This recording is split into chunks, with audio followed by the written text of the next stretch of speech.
Alô, vamos entrar agora no episódio 21. Roda a vinheta.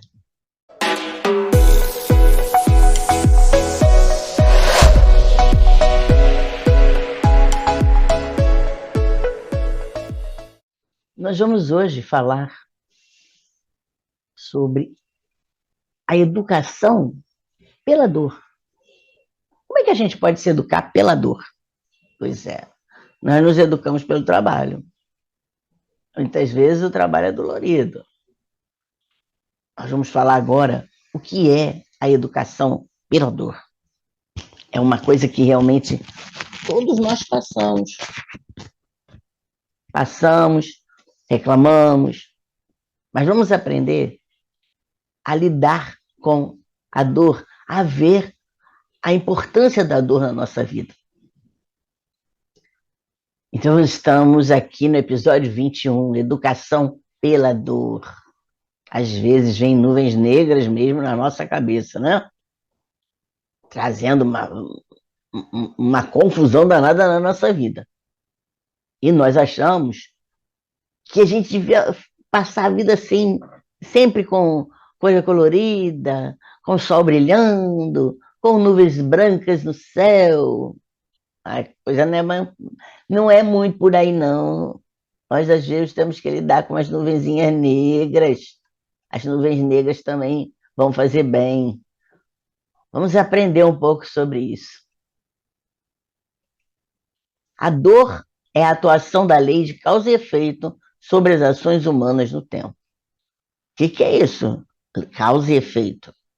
Então, eu faço alguma coisa e o efeito é dolorido? Muitas vezes sim. Porque eu não penso naquilo que eu vou fazer. Eu não uso minha inteligência, eu não uso minha consciência. Eu tenho livre-arbítrio para escolher a minha ação, mas eu vou ter que ter a responsabilidade de colher o efeito. E a lei de causa e efeito, ela é implacável. Ela vai existir sempre. Leon Denis dizia: homem, meu irmão, aprende a sofrer, porque a dor é santa. Ela é o mais nobre agente da perfeição. Nossa, dor santa? Que é isso?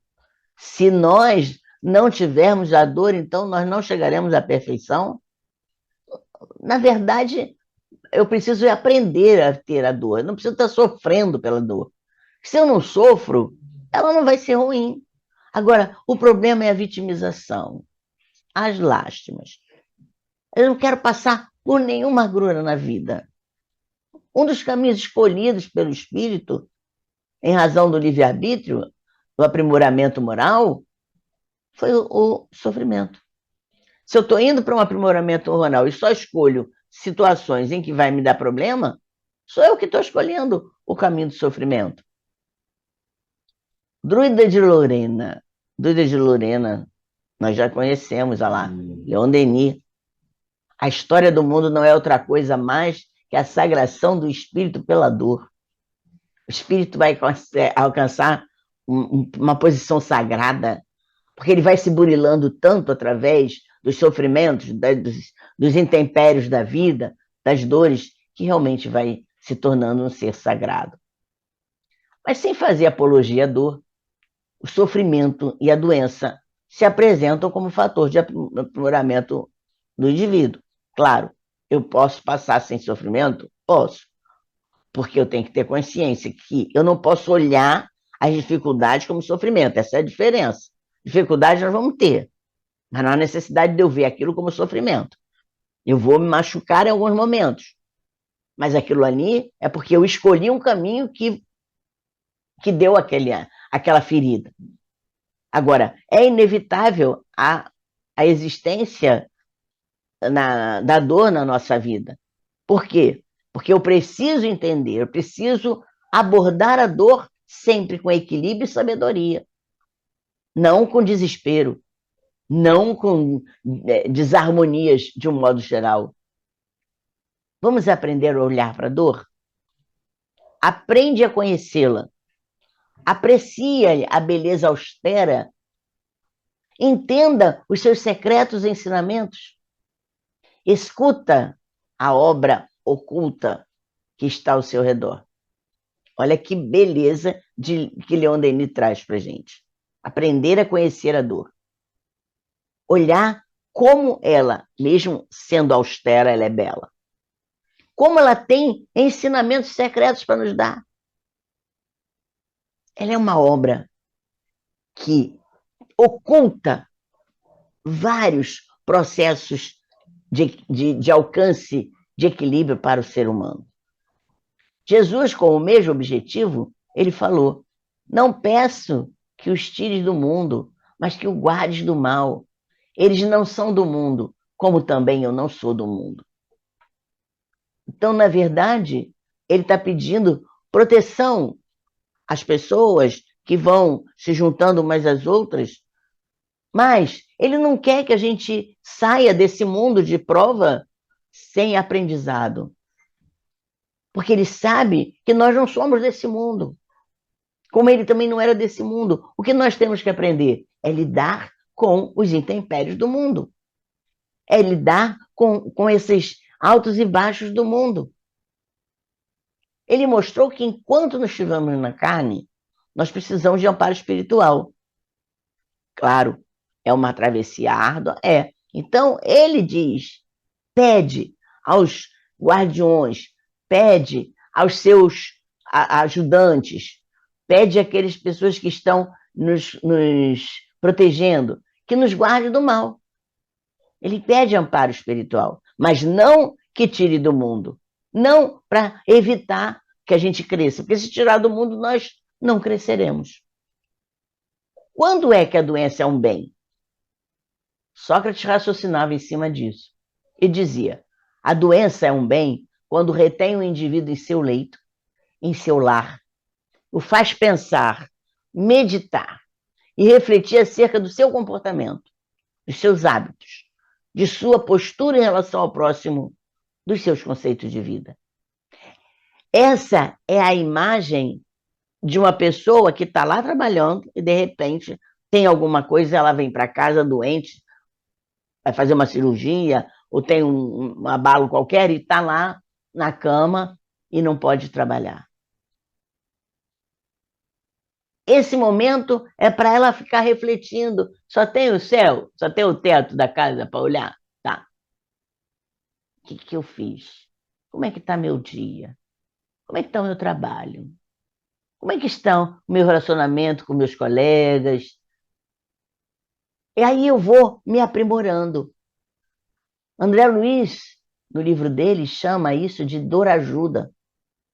A gente, tira a gente do circuito um tempo para que a gente nos olhe, para que nós nos olhemos diante do mundo, diante da vida, diante das suas escolhas.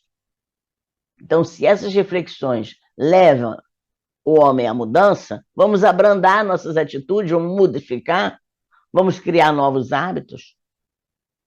Então, o bem, nesse momento, é alguma coisa realmente importante para a nossa vida. Será aquele momento de iluminação de sua consciência, de despertar para as responsabilidades que cada um tem diante das leis, diante do universo, diante do próximo e diante de si mesmo? É a transposição da porta estreita ensinada por Jesus. Vamos lá, diante dela. E eu olhando lá para o teto, vou revendo tudo que eu faço, digo, eu vou mudar. Eu realmente estou aqui, está me incomodando. Por que está me incomodando? Ah, pois é, alguém vai me substituir, alguém vai fazer aquele trabalho, porque eu achava que tudo caía em cima de mim, eu reclamava, e agora estou aqui, sentindo falta daquilo que eu estava fazendo. Agora está na hora de você ver que você estava negando aquilo que era o melhor para você.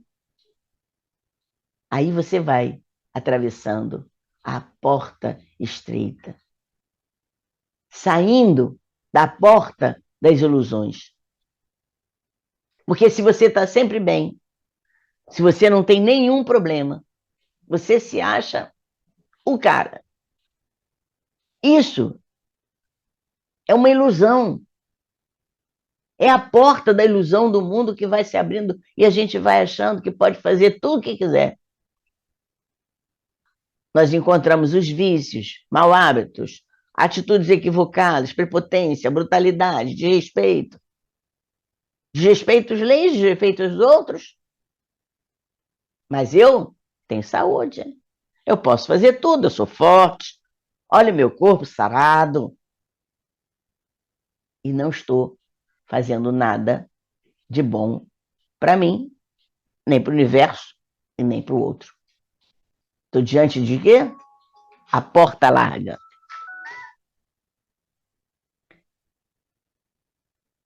Eu estou diante da porta larga. Olha só, é a passagem. Epiteto enfatiza. É falso dizer-se que a saúde é um bem e a doença é um mal. Usar bem a saúde é um bem. Usar mal é um mal. De tudo se tira bem, até a própria morte. Então, até a saúde pode te levar para a porta larga. Com a prepotência, achando que é o cara, né? Tá usando mal a saúde. Tá usando a saúde porque, não, eu sou forte, vou lá, eu bato. A dor é a lei que leva a equilíbrio, que leva à educação. Ela faz parte da lei do equilíbrio e da lei da educação, para que a gente possa manusear um pouco aquilo que está fora do nosso controle. É preciso que a gente adote sempre uma conduta correta, positiva, diante daquilo que vem modificar a nossa vida, que vem trazer problemas para a gente. Chorar, lamentar, desesperar, não acrescenta nada. Agir com irresponsabilidade, com desrespeito, com ignorância, cada vez vai agravar mais o quadro. Desespero, tenho ódio, fica vermelho, que bate porta. O que vai adiantar? Quando podemos ver de pedagógico nessas verdades? A dor é o equilíbrio e a educação. A dor é um caminho, muitas vezes, para você se equilibrar. Ah, estou com dor de cabeça. Tá, com dor de cabeça. Olha a ira que você estava ali antes. Olha a raiva que você estava transbordando. Claro, a energia do seu corpo não aguentou, porque você trouxe uma enxurrada de lamentos, de desespero. O organismo é frágil.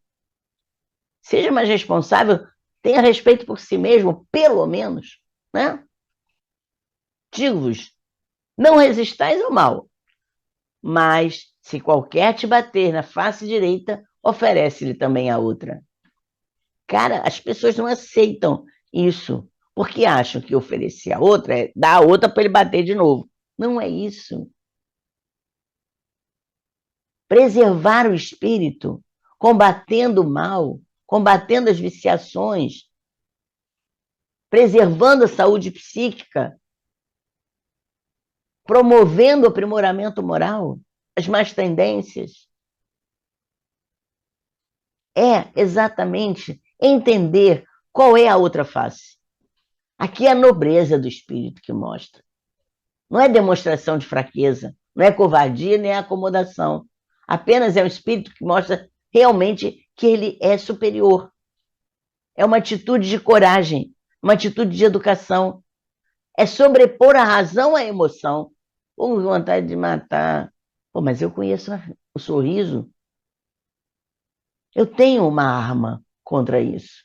E aí, em vez de você gritar, você jogar alguma coisa em cima da pessoa, de avançar em cima da pessoa, ou de sair com essa raiva toda, simplesmente mostra o seu lado sensível, o seu lado amoroso, o seu sorriso. Você está equivocado, meu irmão. Muda a sua forma de pensar. Muitas pessoas podem ter esse tipo de comportamento, mas por que você está dessa forma lidando com as pessoas? Então, tem várias formas de a gente mostrar outra face. É controlar o instinto e a agressividade. É agir com inteligência. Então, o espírito deve começar a trabalhar os seus campos mentais e emocionais. Começar a trabalhar daí. Mudar seus hábitos e posturas. Reformar-se intimamente. Domar as suas paixões animais. Não ter ódio, não ter inveja, não ter ciúme, não ter orgulho. Não se deixar dominar pelo egoísmo. Começar a buscar bons sentimentos, purificando a alma, praticando bem. Não dê às coisas deste mundo, senão a importância que elas merecem. Você não é deste mundo. Então, consiga olhar as coisas de uma forma mais inalterada para que você possa ajudar. Senão, não adianta reclamar. Aponta o caminho da verdadeira felicidade com isso. O universo é um laboratório extraordinário. As almas vão se depurando, se libertando das imperfeições ao longo de infinitas experiências. Todos temos o caminho do aperfeiçoamento aberto. Temos oportunidade, recursos que nos conduzem por essa longa estrada da vida. Temos moradas, a natureza, nós temos alimento, nós temos corpos, nossos corpos que são aqui brilhantes, perfeitos. Nós temos nossas forças, que pode ser física, mental, emocional, e temos leis. Tudo isso para quê? Para que a gente passe por essas etapas do progresso sempre de forma feliz. Mas para isso, eu preciso realmente administrar os recursos que eu tenho. O livre-arbítrio, a minha inteligência. Além de tudo que eu disse, somos portadores de potenciais inesgotáveis, de atributos indisfarçáveis. Não tem como dizer que a gente não tem atributo. Nós temos faculdades grandiosas. Podemos utilizar? Sim, mas para a senda do bem. Cada vez que eu uso para o bem, eu me faço melhor a cada passo. Agora, eu tenho muitas vezes potenciais que são grandiosos e não uso para o bem. E aí eu vou cada vez trilhando passos mais soturnos na vida. Contrariando a grandeza do Criador, que nos proporcionou tudo isso, nós nos fizemos pequenos. Com todas essas faculdades grandiosas, nós somos uma minúscula criatura porque criamos o mal. Nós sofremos pela nossa própria negligência. Plantamos o espinho da dor em nosso coração. Aí a gente fala que o outro que plantou no nosso caminho espinho, que o outro colocou pedra no meu caminho, que o outro está impedindo eu andar. Não, sou eu que estou plantando o espinho no meu coração. E com isso eu me atraso. Eu caminho lentamente. Todos os sofrimentos começam a parecer eternos. A dor moral é mais lacinante. Nos tortura cada vez mais, a cada passo. Cada passo mal dado, vem uma tortura. O corpo é instrumento da dor. O cérebro conserva a impressão da dor e torna cada vez mais prolongada a nossa existência. Porque ele fica lá, não esquece. Aquilo que eu tive lá atrás, o cérebro conserva. E eu tenho sempre aquela impressão de que vai voltar. Por isso nós temos muitas vezes guardados problemas com as vidas anteriores, inclusive. Porque o cérebro que está conservando não é o cérebro físico, é o cérebro espiritual. Então a gente leva a dor para a dimensão extrafísica. Vão repercutir em todos os nossos atos dentro desse campo de consciência. E eu levo para outra encarnação os mesmos comportamentos, as mesmas culpas, as mesmas raivas, as mesmas mágoas. Isso por quê? Porque nós temos esse corpo semimaterial chamado perispírito, que é formado pela matéria que está essenciada e vai fazer o liame entre o espírito e a matéria. Então, se eu tenho aqui um corpo dolorido por uma situação, eu levo para o cérebro espiritual. O perispírito guarda ali essa memória. E essa memória vai fazer parte do meu espírito. E é isso que eu preciso trabalhar. Esse campo consciencial precisa se libertar desse processo da nossa existência que ficou lá atrás.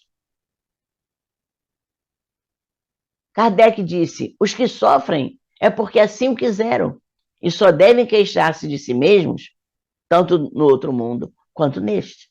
Então você vai lá para o outro mundo e fica se queixando: ah, porque foi isso que aconteceu. Não. O que que eu fiz para mim? Olha o que que eu estou permanecendo aqui, essa crença que vai limitar o meu caminho, que vai impedir o meu passo na minha encarnação.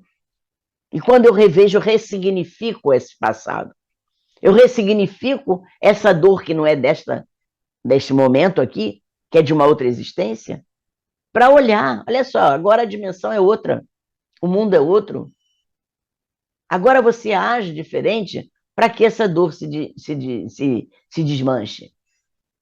É você que agora precisa colocar outras coisas no seu caminho para ir se libertando. Kardec, então, ensina que é a lei do retorno. Nós vamos escolher o que plantamos. O homem, desejemos conquistá-las, é infeliz. Geralmente, pela importância que liga as coisas desse mundo. A verdade, a ambição, a vaidade, a ambição e a desonestidade fracassadas o fazem infeliz. Homem, vamos conquistar aquilo que plantou? Não. Vamos conquistar aquilo que eu vou fazer. Porque eu quero continuar vaidoso? Eu quero continuar com a minha ambição? Eu quero continuar com a minha desonestidade? Se isso está me fazendo infeliz, por que eu não vou mudar? É preciso superar essas inferioridades. É necessário transcender os limites tão estreitos das sensações. Aquilo que corrompe a gente. Ah, mas eu vou me vingar.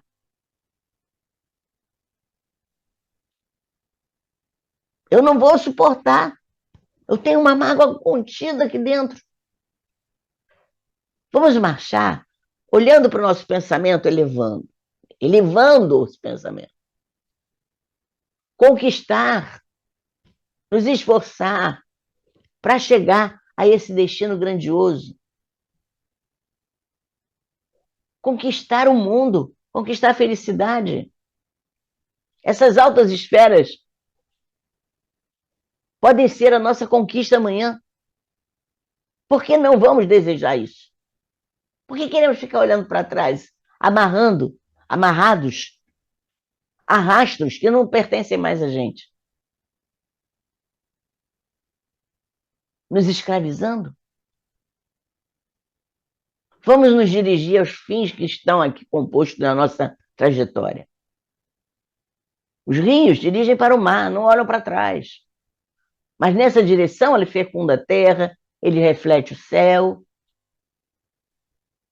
Então vamos nos dirigir como rios para a plenitude, fecundando aquilo que a gente tem em volta, refletindo todo esse universo na nossa jornada.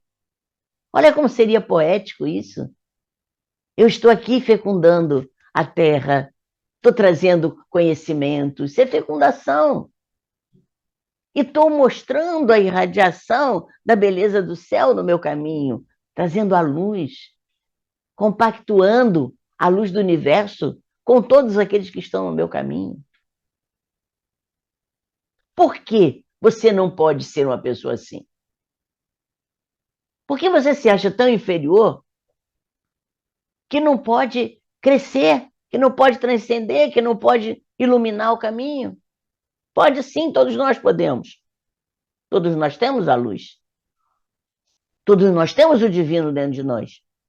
Todos nós são espíritos. Todos nós somos espíritos. Então nós somos do mundo transcendente. Por que não querer viver nesse mundo transcendente? Cada vez mais elevado. Emmanuel disse: a mente é mais poderosa para instalar doenças e desarmonias do que todas as bactérias e vírus conhecidos. Caramba, hein? Então eu passo ali no ambiente sujo, pego uma bactéria, vou lá, tomo um remedinho e vai embora. Agora, o que a mente instala na nossa vida, muitas vezes não tem remédio assim fácil não para debelar essas doenças. Tem que trabalhar muito. Portanto, é indispensável o ato. Só pensar já traz consequência. Você não precisa agir. É indispensável. Só pensar já traz consequência. Então, como diz o ditado, pensamento, palavras e obras levam ao nosso pecado, né? Quem tem o coração purificado nem chega a pensar no mal, está livre da dor. Mas precisamos lembrar que o sofrimento é também consequência da omissão. Se eu também não faço nada, como eu disse lá no processo do trabalho, se eu não faço o bem, eu também vou ter a consequência do bem que eu não fiz. O não fazer também é uma omissão que vai levar sofrimento. Então, nós temos o dever de praticar o bem, mas a ausência do bem já é expressão do mal. Não vou fazer nada. Cada um vai responder pelo mal que tiver ocorrido por causa do bem que deixou de fazer. Caramba, eu vi, o negócio podia ser modificado. Ah, não tem nada a ver com isso. Então você poderia ter feito bem e deixou de fazer. Não tendo que passar necessariamente para a feira do mal, o destino do espírito é a perfeição. Você não precisa passar pelo mal. Você tem que passar, sim, por dificuldades, por provas, para aprender. Mas a dificuldade não é o mal. A dificuldade é uma ajuda para impulsionar você a procurar o conhecimento, a procurar a perfeição. Se a cada nova experiência o espírito dá um passo na senda do bem, na senda do progresso, esse passo pode se revelar difícil muitas vezes. É difícil o passo porque você não conhece. Então você vai conhecendo para que o seu passo possa realmente se tornar mais fácil. Então é por isso que às vezes se manifesta pela dor o progresso, porque ninguém pode permanecer estacionado indefinidamente. Então tem que empurrar. O mundo vai empurrando a gente, trazendo estímulos para que a gente acorde. Acorda, tu que dormes. A evolução acontece inexoravelmente. Ainda e apesar da criatura, mesmo que seja lentamente. Não tem como ninguém evoluir. Não tem como. Não tem como uma pessoa dizer que não deu um passinho milimétrico na evolução. Leon Denis, então, disse: a alma não é feita de uma só vez. A si mesma se faz, se constrói através dos tempos. Então, para a gente chegar naquela alma burilante, brilhosa, que nós às vezes enxergamos nesses santos que nós adoramos, eu tenho que me fazer, eu tenho que me construir. E isso não é de uma vez só, é através dos tempos que eu vou vivendo, nas encarnações que eu vou passando, nos mundos que eu estou aprendendo a cada dia. Platão nos consola dizendo: humanidade, humanidade, não mergulheis mais o teu sombrio olhar nas profundezas da terra buscando castigos. Chora, espera, espia, refugia-te no pensamento de um Deus infinitamente bom, absolutamente poderoso e essencialmente justo. Esse chora, espera, espia, refugia-te no pensamento de um Deus infinitamente bom é a resignação. Tá bom, vai passar momentos de castigo? Não, vai passar momentos de lástima, de choro, de espera, é, de reparação, mas sempre em nome do universo, sempre interligado com as leis, para que você não tenha aquilo que você não precisa ter. para que você não tenha cargas mais pesadas do que você possa conseguir carregar. Por isso Paulo nos disse, todas as coisas nos são lícitas, mas eu não deixarei dominar por nenhuma. Se você se domina por alguma coisa externa, se você se deixa dominar, é por quê? Porque você não está com o livre-arbítrio. Porque você não está questionando a sua consciência que aquele momento não é o momento de fazer aquilo ali. Em outro momento você fez. Tá bom, você pôde fazer. Mas naquele momento, você não pode escolher aquela tarefa.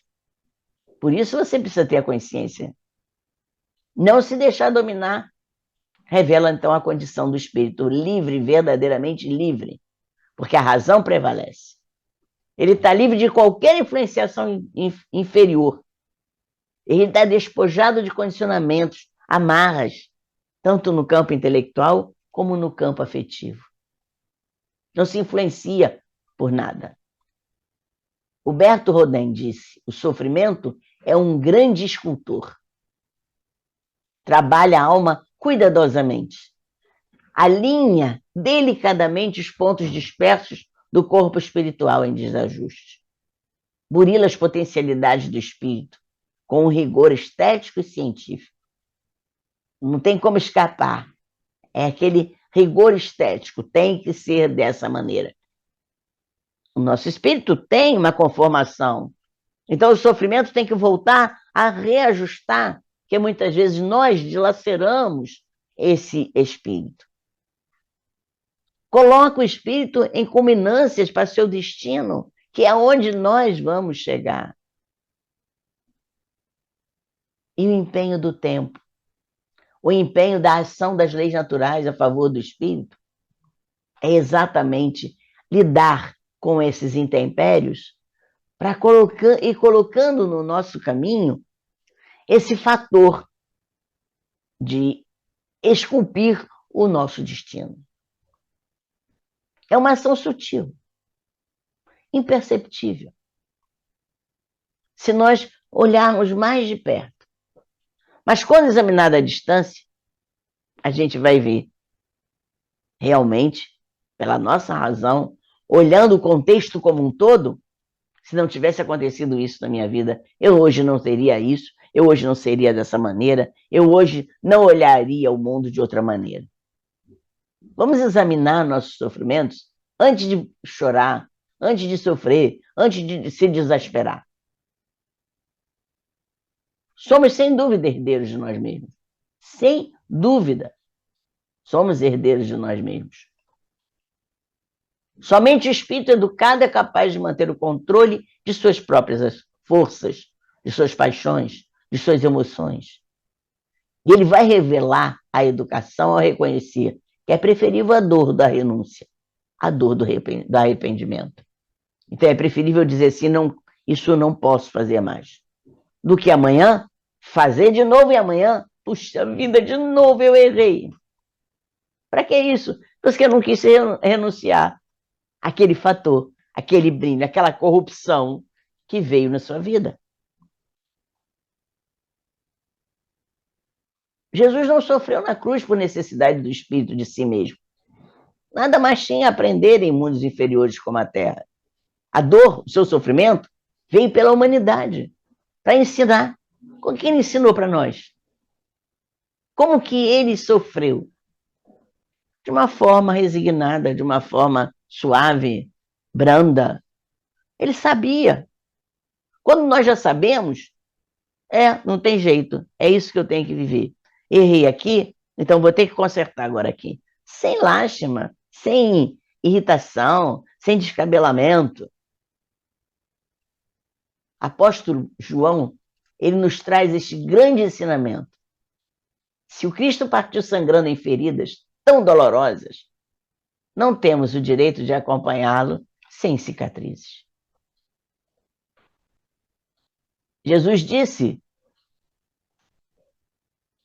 que nós precisamos lidar com esse burilamento todo para que a gente chegue realmente a alguma coisa no sentido da iluminação. Mas temos que olhar como ele, olhou o mundo tranquilo, consciente do que estava acontecendo. A dor é uma das melhores dádivas da vida, pois ela nos ensina a ser mais fortes. Vemos o quanto nós temos de riqueza na nossa vida e às vezes não sabemos. São empecilhos que muitas vezes estão tirando a gente de um caminho, que é um caminho que não vai dar em lugar nenhum. Mas nós não analisamos isso. A gente só vê o empecilho. Mas eu sou persistente, eu vou bater nessa muralha. Aí bate, machuca a mão e não consegue chegar lá, porque quando derruba a muralha, só tem tragédia. Viu por que não tinha que derrubar a muralha? Sofreu à toa. Eles já estavam trazendo para você a possibilidade de, atrás dessa muralha, ter um sofrimento. Mas você é teimosa, né? Aí você diz, não, eu sou teimosa, eu sou persistente. Mas analisar também os impedimentos é importante. Olhar para ver se não tem outros caminhos mais fáceis que você já tem ao alcance da mão. É importante. Isso não é desistir. Isso muitas vezes é mostrar que, será que não tem por ali um outro caminho para eu chegar lá de uma forma mais suave? Analisem até os obstáculos que aparecerem na vida de vocês, porque muitas vezes eles são benefícios e não impedimentos. Vamos analisar bem esse processo de educar pela dor, que nós estamos sendo educados pela dor, estamos sendo educados pelo trabalho, vamos ser educados pelo autoconhecimento. Tudo isso é processo de educação. Está no nosso currículo. E se você não passa naquela matéria, você vai ter que refazer a matéria. É uma escola a vida. É uma escola que traz todo esse processo educacional para a nossa vida. Examine a sua dor de uma forma mais amena, mais caridosa com ela. Processo de resignação é nesse momento em que você vai viver. Não sorrindo. Ah, tô cheio de dor. Não, não é por aí. É menosprezar o processo da dor. Mas é olhar com seriedade. O que essa dor está me fazendo conhecer? E preste atenção, porque muitas vezes a pessoa está ali sofrendo, mas continua moralmente com as mesmas características do espírito lá atrás, que veio com esse processo de dor, de limitação. A vida está trazendo limitação para aquela pessoa e ela não consegue entender. E consegue, e fala de todo mundo, e dá bengalada em todo mundo, e está sempre na soberba. Cada vez mais ela vai se limitando. Cada vez mais a aprendizado dela vai ser uma limitação total. Aí vem aqueles espíritos que só falam com os olhos, que não podem nem se comunicar com a boca, para não gritar, para não falar impropérios para as pessoas. Nós estamos cheios de exemplos aí na vida. Pensem nisso. Não esqueçam, vamos falar aqui o que vocês estão achando e exemplos também que vocês podem estar vivendo que comunicam com as pessoas. Fiquem bem.